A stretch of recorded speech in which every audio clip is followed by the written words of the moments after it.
நான் வந்து 10th 11th 12th படிக்கும்போது உங்களுக்கு எல்லாத்துக்குமே தெரியும் மேக்ஸ் சப்ஜெக்டில் வந்துட்டு கிராஃப் இருக்கும், ஜியாமெட்ரி இருக்கும், ட்ரிக்னோமெட்ரி இருக்கும், சைன் தீட்டா காஸ் தீட்டாலாம் இருக்கும்.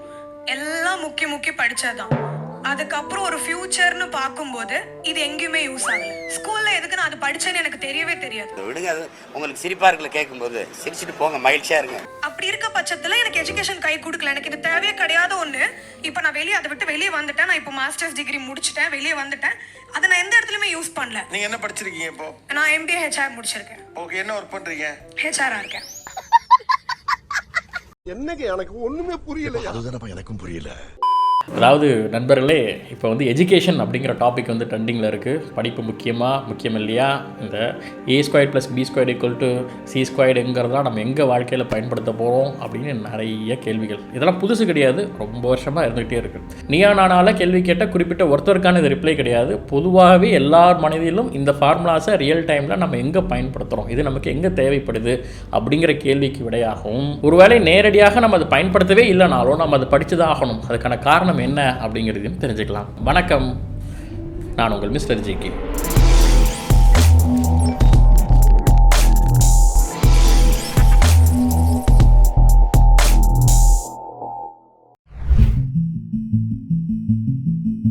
முதல்ல சில பேசிக் மேத்தமெட்டிக் ஃபார்முலாஸ், ஈக்குவேஷன்ஸ், இந்த மாதிரி தியரம்ஸ்லாம் எங்கே ரியல் டைமில் பயன்படுத்துகிறாங்கிறத சுருக்கமாக தெரிஞ்சுப்போம்.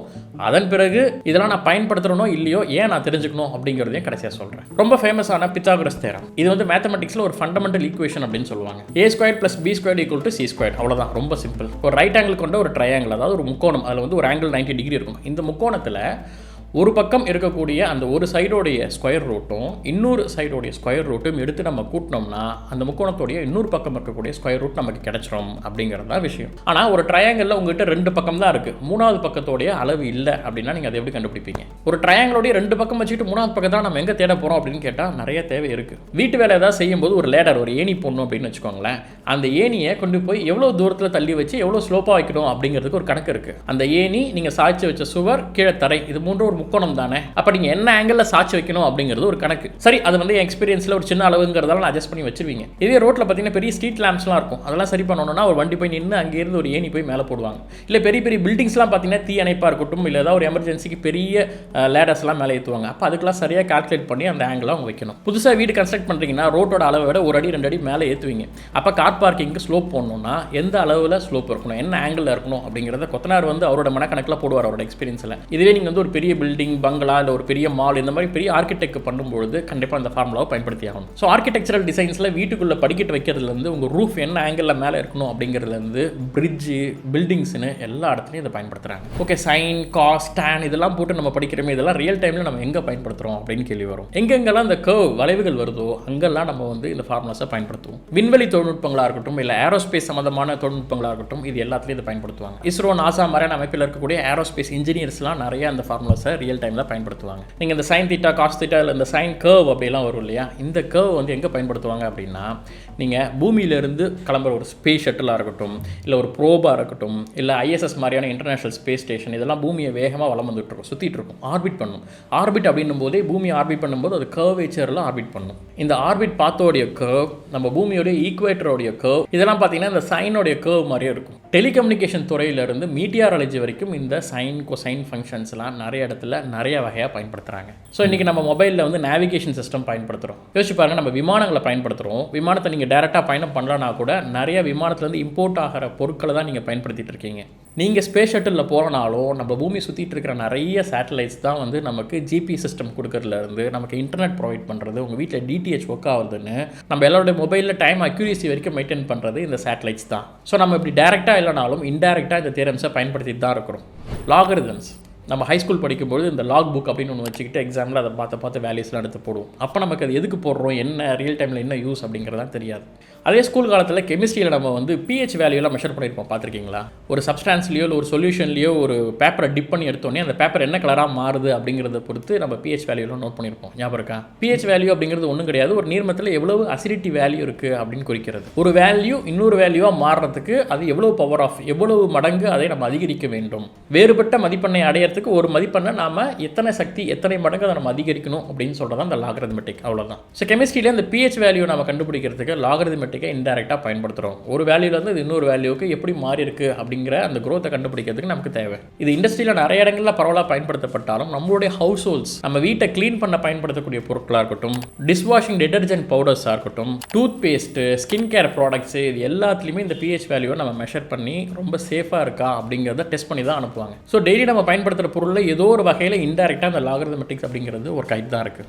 ப்ராபபிலிட்டி ஈக்குவேஷன்ஸ்லாம் இருக்குது. டிசாஸ்டர் ரிஸ்க் நமக்கு வந்து எங்கே சுழல் வரப்போகுது, எந்த இடத்துல வந்து புயல் மையம் கொல்ல போகுது, எங்கே காற்றழுத்த தாழ்வு மையம் உண்டாகிட்டு இருக்குன்னு நம்ம இதெல்லாம் கண்டுபிடிக்கணும்னா அதுக்கு இந்த ப்ராபபிலிட்டி ஈக்குவேஷன்ஸை பயன்படுத்துவாங்க. இதெல்லாம் முன்கூட்டியே நம்ம கண்டுபிடிச்சு ஃபோர்காஸ்ட் பண்ணுறதால தான் மீனவர்கள் கடலுக்குள்ளே போகாமல் ஜாக்கிரதையாக இருக்க முடியுது. எக்ஸ்பொனென்ஷியல் ஃபங்க்ஷன்ஸ்லாம் இருக்குது. இதெல்லாம் நம்ம நிறைய ஃபார்முலாஸ் போட்டிருப்போம். பட் ரியல் டைமில் எங்கே பயன்படுத்துகிறோம் அப்படின்னா லேபில் ஒரு பாக்டீரியாவுடைய growth பாப்புலேஷன் ரேட் என்ன விகிதத்தில் இருக்குது, இல்லை அதுக்கு ஒரு ஆன்டிபயோட்டிக் கண்டுபிடிக்கிறோம் அப்படின்னா அந்த ஆன்டிபயோட்டிக் என்ன வேகத்தில் அதை கண்ட்ரோல் பண்ணுது. இப்போ பாக்டீரியா செல் 1 2 ஆகுது, அந்த 2 2 பிரிஞ்சு 4 ஆகுது, 4 8 ஆகுது, 32 ஆகுதுன்னா எவ்வளோ வேகத்தில் இந்த எக்ஸ்பொனென்ஷியல் வந்து ஸ்ப்ரெட் ஆகுது. இந்த மாதிரி நிறைய வகையான பாக்டீரியா, வைரஸ் இதெல்லாம் வந்து அதோட எக்ஸ்பொனென்ஷியல் ரேட்டை ஸ்டடி பண்ணுறது மூலமாக ஒரு புது வியாதி ஒரு வைரஸ் மூலமாகவோ பாக்டீரியா மூலமாக வருதுன்னா அது என்ன வேகத்தில் வரும், அதோடைய ரிஸ்க் என்ன அப்படிங்கிறதெல்லாம் ஸ்டடி பண்ண நமக்கு உதவுது. ஃபிபனாச்சி சீரிஸ் நம்ம வந்து கண்டிப்பாக மேக்ஸில் படிச்சிருப்போம்.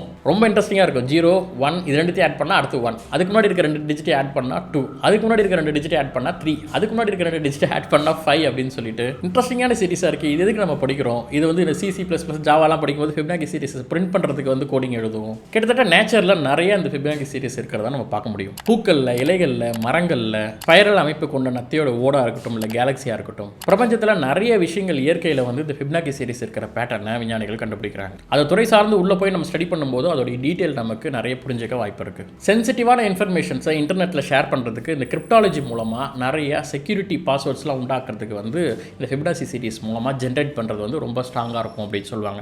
ஸோ கிரிப்டாலஜி துறையில் பார்த்தீங்கன்னா நிறையா இந்த ஃபிபனாச்சி சீரிஸ் பயன்படுத்தப்படுது. இவ்வளோ டீட்டெயிலாலாம் வேண்டாங்க, ரொம்ப சிம்பிளான சில விஷயங்கள்லாம் இருக்கு இல்லையா. Speed equal to distance by time. ஒரு குறிப்பிட்ட தூரத்தை குறிப்பிட்ட டைமில் அச்சீவ் பண்ணோன்னா நம்ம என்ன வேகத்தில் போகணும் அப்படின்னு கண்டுபிடிக்கிறது. இப்போ இதெல்லாம் கூகுள் மேப்ஸில் நமக்கு லொக்கேஷன் போட்ட உடனே அந்த இடத்த எத்தனை மணிக்கு போய் அடைவீங்கன்னு கரெக்டாக காமிக்கிறதால நம்ம அந்த ஃபார்முலாஸ்லாம் டேரெக்டாக பயன்படுத்துறது இல்லை. ஒன்றும் இல்லைங்க, வீட்டில் சமைக்கிறதுக்கு கூட ஒரு கால்குலேஷன் இருக்குது. ஒரு காய்கறியோ இல்லை ஒரு சிக்கனோ நீங்கள் வேக வைக்கணும்னா அதோடைய மாசை பொறுத்து தான் அது எவ்வளோ டைம் அதை வேக வைக்கணும் அப்படின்னு இருக்குது. இதெல்லாம் வீட்டில் சிம்பிளாக எனக்கு அப்ராக்சிமேட்டாக டைம் தெரியும், அதெல்லாம் நான் ஈஸியாக பண்ணிடுவேன் அப்படின்னு உங்களுக்கு தோணலாம். இதுவே ஒரு பெரிய ஹோட்டல்ஸில் ஒரு ஈவெண்ட்ஸ்லாம் நீங்கள் ஒரு 1000 பேருக்கு சமைக்கிறீங்க, இல்லை ஒரு 5000 பேருக்கு சமைக்கிறீங்க அப்படின்னா பர்ஃபெக்டாக ஒன்று சமைக்கணும் அப்படின்னா இந்த கால்குலேஷன்ஸ்லாம் தேவைப்படும். பேசிக்காக ஒரு BMI நம்ம பார்ப்போம் இல்லையா, நம்ம ஹைட்டு வெயிட்டுக்கு நம்ம வந்து கரெக்டாக இருக்குமா, ஓவர் வெயிட்டாக இருக்குமா, இல்லை அண்டர் வெயிட்டாக இருக்குமா, பாடி மாஸ் இண்டெக்ஸ் அப்படின்னு சொல்லுவாங்க. ஸோ இப்படி சொல்லிக்கிட்டே போகலாங்க. ரியல் டைமில் நம்ம நிறைய விஷயங்களை பயன்படுத்துகிறோம். இது டேரெக்டாக இருக்கிற மாதிரி இருந்தாலும் இது எல்லாத்துக்கும் பேசிக் பார்த்தீங்கன்னா நம்ம 12th வரைக்கும் படித்த அடிப்படை விஷயங்கள் தான். பேசிக் எஜுகேஷன் அப்படிங்கிறது ஏன் முக்கியம் அப்படின்னு நிறைய பேர் பேசியிருக்காங்க. A to D மாதிரியான சேனலில் அது கிளியராக வீடியோ போட்டிருக்காங்க. நம்ம எஜுகேஷன் அப்படிங்கிறது வந்து நம்ம சம்பாதிக்கிறதுக்காக ஒன்றும் கிடையாது, நம்மளுடைய நாலேஜ் அப்படின்லாம் நிறைய சொல்லியிருக்காங்க. ரொம்ப சரி. அதையும் தாண்டி ஒரு ப்ராப்ளம், ஒரு மேக்ஸ், ஒரு ஈக்குவேஷன் இதெல்லாம் சால்வ் பண்ணுறோன்னா அது not just a learning, it's art of learning அப்படின்னு சொல்லுவாங்க. இந்த மாதிரி நீங்கள் ஒரு ப்ராப்ளத்தை சால்வ் பண்ணும்போது, ஒரு ஈக்குவேஷன் நீங்கள் புரிஞ்சிக்கும் போது, அந்த ஈக்குவேஷனை சால்வ் பண்ண ட்ரை பண்ணும்போது உங்கள் பிரெயினில் ஒரு புது வகையான ஒயரிங் கிரியேட் ஆகும். நம்ம மூளையில் நிறைய பகுதிகள் இருக்கும். நினைவுகள் ஒரு பக்கம் சேகரிக்கப்பட்டிருக்கும், இன்ஸ்டண்ட்டாக சில முடிவுகள் எடுப்போம், அது ஒரு பக்கம் இருக்கும், கான்ஷியஸ்னஸ் ஒரு பக்கம் இருக்கும், நம்மளுடைய லாஜிக்கல் திங்கிங் ஒரு பக்கம் இருக்கும், கிரியேட்டிவ் ஒரு பக்கம். ஆனால் இது எல்லாத்துக்கும் அப்பப்போ ஒயரிங் நடக்கும். இது அதை கூட கனெக்ட் பண்ணுறது, அதை இதை கூட கனெக்ட் பண்ணுறது அப்படின்னு சொல்லிட்டு ஒரு ப்ராப்ளத்தை நம்ம எப்படி சால்வ் பண்ணோம்னா எல்லா பக்கமும் நமக்கு சில ஒயரிங்லாம் தேவைப்படும். ஸோ அந்த மாதிரி ப்ராப்ளம் சால்விங் ஒயரிங் ஸ்கில்ஸை வந்து நம்ம பிரெயினுக்கு உண்டாக்குறது இந்த மாதிரியான எஜுகேஷன் சிஸ்டம் தான். இன்னும் சொல்ல போனால் நீங்கள் என்ன படிக்கிறீங்க அப்படிங்கிறது முக்கியம் கிடையாது. இதை படிக்கிறது மூலமாக ஒரு ப்ராப்ளத்தை நீங்கள் எப்படி சால்வ் பண்ணுறீங்கிற மெத்தடும் அந்த டாட்டிக்ஸையும் நீங்கள் எப்படி உங்கள் பிரெயின் அதை வந்து அந்த கெப்பாசிட்டியை வளர்த்துக்குது அப்படிங்கிறது தான் இந்த என்டையர் எஜுகேஷன் சிஸ்டம் உங்களுக்கு செய்கிறது. ஓகே, ஒரு எக்ஸாம்பிள், நம்ம வந்து ஏன் சோஷியல் சயின்ஸில் வந்து சுதந்திரம் வாங்கினதை பற்றியும் மகாத்மா காந்தியை பற்றியும் படிக்கிறோம். காந்தி அவர்களுடைய அஹிம்சை வழியை நம்மளை இன்றைக்கும் ப்ராக்டிக்கலில் பயன்படுத்த முடியும். அது ஒரு சின்ன போராட்டமாக இருக்கலாம், இல்லை பெரிய போராட்டமாக இருக்கலாம். உலகப் பொருளை பற்றி படிக்கும்போது நம்ம அடுத்த வாரம் நாம நிப்பாட்ட முடியாது. அட்லீஸ்ட் இன்னொரு மனுஷன் கூட சண்டை போடுறதையோ, இல்லை ஃபேமிலியில் ஒய்ஃபு ஹஸ்பண்டுக்குள்ளே நடக்கிற சண்டைகளையோ கூட ஈஸியாக நம்ம தவிர்க்கிறதுக்கு அந்த டேட்டா பயன்படும். இன்டெரக்டாக நம்ம மூளை அதை ரெஃபரன்ஸாக பயன்படுத்திக்கும். ஏற்கனவே நடந்த ஒரு எக்ஸிஸ்டிங் ஒரு பாஸ்ட் டேட்டாவை வச்சுக்கிட்டு நாம் சில மாரல், சில விஷயங்கள், சில வேல்யூஸ் எல்லாம் உண்டாக்கிட்டு அதை ப்ரெசென்ட்லேயும் ஃபியூச்சர்லேயும் அந்த வேல்யூஸை எப்படி பயன்படுத்த போகிறோம் அப்படிங்கிறது தான். அதுபோல தான் இந்த மேத்தமெட்டிக்ஸ், ஃபார்முலா, ஈக்குவேஷன்ஸ் இதெல்லாம் நீங்கள் சால்வ் பண்ணும்போது உங்கள் பிரெயினில் உண்டாக்குற இந்த ப்ராக்டிஸ் இது வந்து நாளைக்கு வேறு சில பிரச்சனைகளை வேறு விதமாக நீங்கள் ஹேண்டில் பண்ணுறதுக்கு உங்களை தயார்படுத்தும். நீங்கள் ஒரு இன்ஜினியராக இருக்கலாம், டாக்டராக இருக்கலாம், பொலிட்டிஷியனாக இருக்கலாம், ஹெச்ஆராக இருக்கலாம். நீங்கள் எந்த துறை சார்ந்தவராக இருந்தாலும் உங்கள் பிரெயினை நீங்கள் எப்படி டெவலப் பண்ணியிருக்கீங்க, நீங்கள் எப்படி ஒரு விஷயத்தை என்ன கோணத்தில் அணுகுறீங்க, உங்களோட லேட்டரல் திங்கிங் எப்படி இருக்குது, உங்களுடைய லாஜிக்கல் திங்கிங் எப்படி இருக்குது, ஒரு ப்ராப்ளத்தை எப்படி சால்வ் பண்ணுறீங்க அப்படிங்கிறதெல்லாம் சின்ன வயசுலேருந்து இந்த எஜுகேஷன் சிஸ்டம் கொடுக்குற பேட்டர்ன் தான் உங்களுக்கு பெருசாகும்போது உதவுது. ஸோ நீங்கள் ஸ்கூல் படிக்கும்பொழுதே சில விஷயங்களை புரிஞ்சு படிச்சிங்க அப்படின்னா ஃப்யூச்சரில் நிறைய ப்ராப்ளம் சால்வ் பண்ணுறதுக்கு அது உங்களுக்கு உதவும். இல்லை என்னால் புரிஞ்சு படிக்க முடியல, என்னை மக்கப் பண்ண சொல்கிறாங்க, சிலராக நான் வந்து மனப்பாடம் தான் பண்ணுறேன் அப்படின்னாலும் எஸ், எஜுகேஷன் சிஸ்டத்தில் மனப்பாடம்ங்கிறது ஒரு அங்கம் தான். மனப்பாடம் பண்ணுறது தவறு அப்படிங்கிறது கிடையாது. முடிந்தவரை புரிந்து படிங்கள். முடியாத பட்சத்தில் சில விஷயங்களை மனப்பாடம் பண்ணோம்னா எஸ் பண்ணி தான் ஆகணும். இன்றைக்கி அது உங்களுக்கு பயன்படாது, பிற்காலத்தில் வேறு இடத்துல பயன்படலாம். அப்படி இல்லைனா அந்த பீரியடில் ரியல் டைமில் உதவாத அந்த விஷயம் உங்கள் பிரெயினில் போய் உட்கார்ற அந்த மெமரி பண்ணக்கூடிய அந்த ப்ராக்டிஸ் உங்களுடைய பிரெயின் மெமரி ஸ்கில்ஸுக்கு பெருசாக ஹெல்ப் ஆகும். இன்கேஸ் அப்போ அது உதவலைனா கூட பிற்காலத்தில் வேறு இடத்துல உதவும். ஸோ இந்த தேரிஸ் மேத்தமெட்டிக்ஸ்லாம் வந்து இன்ஜினியர்ஸ்க்கு பயன்படுது, பெரிய பெரிய பில்டிங் கட்டுறவங்களுக்கு, இல்லை வந்து பெரிய டாக்டர்ஸ்க்கு, இல்லை ஸ்பேஸ்ஷிப்பில் வேலை செய்கிறவங்களுக்கு தானே பயன்படுது. எனக்கு என்ன டெய்லி அப்படின்னு நீங்கள் கேட்டிங்கன்னா, எஜுகேஷன் சிஸ்டம் மூலமாக ஒரு 100 பேர் படிக்க வைக்கிறோம்னு வச்சுக்கோங்க. இந்த 100 பேரில் யார் இன்ஜினியர் ஆவாங்க, யார் டாக்டர் ஆவாங்க, யார் சயின்டிஸ்ட் ஆவாங்கங்கிறதெல்லாம் கணிக்க முடியாது.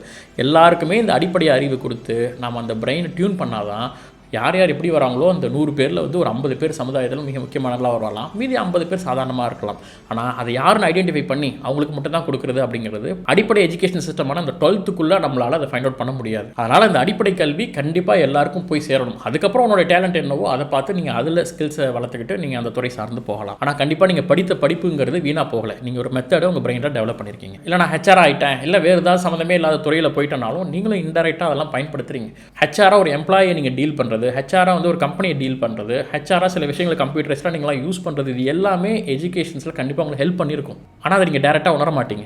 அப்படியே நீங்கள் அது உங்களுக்கு உதவலை அப்படின்னு ஃபீல் பண்ணாலும் நீங்கள் படித்து தான் ஆகணும். ஏன்னா உங்களுக்கு அடுத்த ஜென்ரேஷனுக்கு நீங்கள் அதை கடத்துவதற்காகவாது அவங்களுக்கு நீங்கள் சொல்லிக் கொடுக்க, இல்லை அவங்களுக்கு இதோட முக்கியத்துவத்தை சொல்லி அவங்கள எஜுகேஷன் லைனில் இந்த மெயின் ஸ்ட்ரீம்குள்ளே அவங்கள உள்ளே அனுப்புறதுக்காகவும் இந்த செயினை கட்டாகாமல் இருக்கிறதுக்கும் நீங்கள் கண்டிப்பாக படித்தாகணும். உங்களுக்கு வேணால் பயன்படாமல் இருக்கலாம், உங்கள் பையன் பேரன் கண்டிப்பாக இன்ஜினியராகவோ சயின்டிஸ்டாகவோ வரதுக்கு வாய்ப்பு இருக்கு இல்லையா? நம்மளை சுற்றி இருக்கக்கூடிய அதிகமாக நம்ம பயன்படுத்தக்கூடிய கேஜெட்ஸ் எதுவுமே நம்ம நாட்டில் கண்டுபிடிக்கப்படலையே. கேமரா, மைக்கு, லேப்டாப்பு, மொபைலு, இன்டர்நெட்டில் நம்ம யூஸ் பண்ணுற சோஷியல் மீடியாவில் எவ்வளோ நம்ம நாட்டுது. அப்போ இந்த இன்வென்ஷன்ஸ்லாம் ஏன் வரல, நம்ம நாட்டில் ஏன் நிறைய புது கண்டுபிடிப்புகள் வரல அப்படின்னு கேள்வி கேட்குறோம்ல. இப்போ தான் பசி, பஞ்சம், பட்னி இதெல்லாம் குறைஞ்சி எக்கனாமிக்கலாக கொஞ்சம் வளர ஆரம்பித்து எஜுகேஷன் வந்து சேருது. இப்போ தான் படிக்க ஆரம்பிச்சிருக்கோம், முதல் பட்டதாரி வர ஆரம்பிச்சிருக்கிறாங்க. இதுக்கப்புறம் தான் இன்வென்ஷன்ஸ்லாம் நடக்கும். ஒரே ஒரு அப்துல் கலாம் தானா அப்படிங்கிற கேள்விலாம் இல்லாமல் எல்லாரும் பெரிய பெரிய ஆட்களாக வரதுக்கான வாய்ப்பு இந்த எஜுகேஷன் சிஸ்டம் தொடர்ந்து இருந்தால் தான் நடக்கும். ஒரு தலைமுறை பட்டதாரி வந்த உடனே அதை கட்டு, இதுக்கப்புறம் எஜுகேஷன் சிஸ்டம் வேணாம் நம்ம கட் பண்ணிட்டோம்னா திரும்ப ஒரு 200 வருஷம் பின்னாடி போகணும். நம்ம எல்லாரும் டாக்டர், இன்ஜினியர், சயின்டிஸ்ட்னு ஆகிட்டா யார் கம்பவுண்டர் ஆகுறது அப்படிங்கிற கேள்வியே ரொம்ப அபத்தமானது. ஏன் அப்படின்னா இன்றைக்கி சென்னையில் மெட்ரோவில் வேலை செய்யக்கூடிய பெரும்பான்மை ஆட்கள் யார் அப்படின்னு பாருங்கள். நிறைய கன்ஸ்ட்ரக்ஷன் கட்டட தொழில்களில் வேலை செய்கிறது பெரும்பான்மை ஆட்கள் ஏன்னு பாருங்கள். ஏன் வட மாநிலத்தில் நிறைய இங்கே வந்து ஆக்குபை பண்ணுறாங்கன்ற பிரச்சனை வருதுன்னு யோசிங்க. இங்கேருந்து ஆட்கள்லாம் எங்கே?